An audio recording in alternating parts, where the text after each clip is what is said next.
بسم اللہ الرحمن الرحیم۔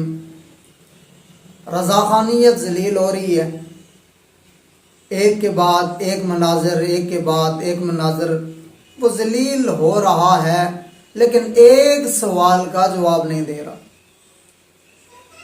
گزشتہ چند سال قبل ڈاکٹر اشرف جلالی نے مناظرے کا چیلنج کیا، مفتی نجیب اللہ عمر صاحب نے چیلنج کو قبول کیا، لیکن اشرف جلالی کی ہوا نکل گئی۔ اس نے کہا میں بیٹھوں گا تو مفتی اعظم پاکستان مفتی تقی عثمانی صاحب کے سامنے بیٹھوں گا، جبکہ مفتی نجیب اللہ عمر صاحب نے کوئی قید نہیں لگائی کہ یہ آئے گا تو مناظرہ کروں گا، مفتی منیب الرحمان صاحب آئیں گے تو مناظرہ کروں گا، یا الیاس اتاری آئے گا تو کروں گا، یا حنیف قریشی آئے گا تو کروں گا، یا عرفان شاہ آئے گا یا کروں گا، یا کوکب نورانی آئے گا تو کروں گا۔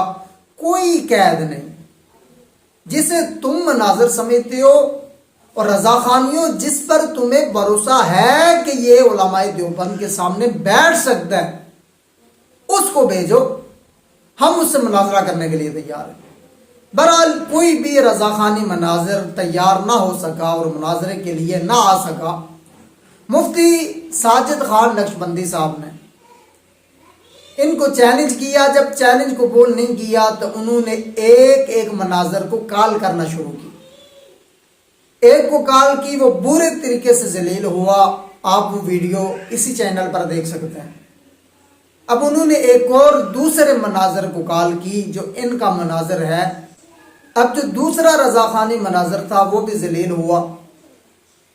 مفتی ساجد خان نقشبندی صاحب ایک ہی سوال بار بار دہرا رہے ہیں۔ حالات کی جو حسام الحرمین ہے نا، اس کے اندر ہے وقد رأيتها بخطه وخاتمه بعيني وقد طبعت مرارا في بمبئی وغيرها مع ردها ان من يكذب الله تعالى بالفعل والشر وانه سبحانه وتعالى قد كذب وصدر منه هذه العظيمه فلا تنسبوا الى فسق فضلا عن ضلال فضلا عن كفر فان كثيرا من الائمه قد قالوا بقيله وانما قصار امر انه مختلف في تاويله۔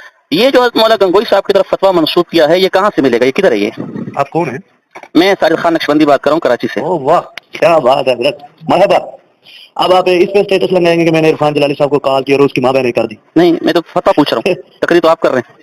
نہیں، یہ تو آپ کی عادت کریمہ ہے نا، یہ جس کا ہمیں پتہ چل گیا۔ اس کا یہ کہاں سے ملے گا؟ یہ فتویٰ کہاں سے ملے گا جو جھوٹ لکھا ہے احمد خان صاحب نے؟ یہ کہاں سے ملے گا؟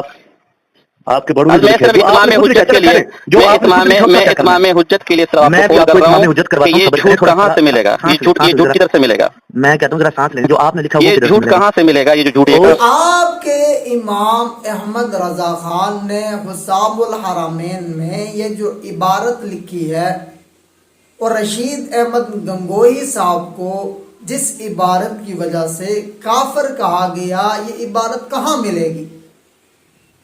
ان کی کسی کتاب میں یہ عبارت ہو تو حوالہ دیجئے، اگر نہیں دے سکتے تو آپ پھر اپنے باپ احمد رضا خان کے بارے میں کہیں کہ اس نے جھوٹ بولا تھا۔ اب وہ آگے اس بات کا جواب دینے کے بجائے آپ نے یہ لکھا، آپ نے یہ لکھا، آپ نے یہ کیا، آپ نے یہ کیا۔ بھئی ایک سوال ہے، سوال کا جواب دیجئے۔ آپ کو جو اعتراضات ہیں، آپ اپنے اعتراضات کے لیے کال آپ کریں۔ جب آپ کال کریں گے تو آپ کے اعتراضات کا جواب دیا جائے گا۔ کال مفتی صاحب نے کی اور مفتی صاحب نے سوال کا جواب مانگا، لیکن رضاخانی مناظر اس کا جواب نہیں دے سکا، اور یہ سلسلہ آگے جاری ہے، یہ سلسلہ رکا نہیں۔ دوسرے کے بعد تیسرے مناظر کو کال کی، وہ ذلیل ہوا۔ تیسرے کے بعد چوتھے مناظر کو کال کی، وہ ذلیل ہوا۔ علماء دیوبند کا یہ مناظر مفتی ساجد خان نقشبندی صاحب، انہوں نے رضاخانیت کے ناک میں اس وقت دم کیا ہوا ہے، اور رضاخانی مناظر چیخ رہے ہیں، لیکن حوالہ نہیں دے رہے، شور شرابہ کر رہے ہیں، یہاں وہاں کی باتیں تو کر رہے ہیں، لیکن جو حوالہ مانگا جا رہا ہے اور بار بار مانگا جا رہا ہے اور ہر ایک مناظر سے مانگا جا رہا ہے، وہ دینے کے لیے تیار نہیں۔ بھائی کس کتاب سے آپ نے یہ عبارت اٹھائی ہے اور اس عبارت کی وجہ سے آپ نے انہیں کافر کہا ہے؟ جواب دو۔ نہیں دے سکتے تو آسان الفاظ میں یہ کہہ دو کہ احمد رضا خان نے جھوٹ بولا ہے۔ اب یہ اپنے باپ کو جھوٹا بھی نہیں کہنا چاہتے اور اس کا حوالہ بھی نہیں دے پا رہے، یہ ہے رضاخانیت کی اصلیت. اور ڈاکٹر اشرف جلالی بات کرتا ہے کہ میں مفتی اعظم پاکستان مفتی تقی عثمانی صاحب کے ساتھ مناظرہ کروں گا، اور حقیقت یہ ہے کہ اس وقت تک یہ عبارت پیش نہیں کر سکتے، حوالہ نہیں دے سکتے، جس کی وجہ سے ان کے باپ نے کفر کا فتویٰ لگایا تھا، اور اس کو جھوٹا کہنے کے لیے بھی تیار نہیں ہے. یہی وجہ ہے کہ اشرف جلالی مفتی ساجد خان نقشبندی اور مفتی نجیب اللہ عمر صاحب کے چیلنج کو قبول کرنے کے لیے تیار نہیں ہے.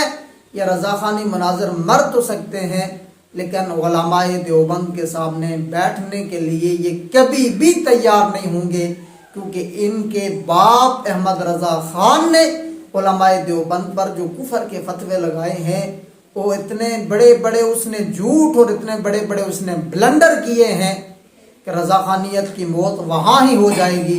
اللہ پاک سے دعا ہے کہ اللہ پاک ہمیں علماء حق کے ساتھ کھڑا رہنے کی توفیق عطا فرمائے. السلام علیکم.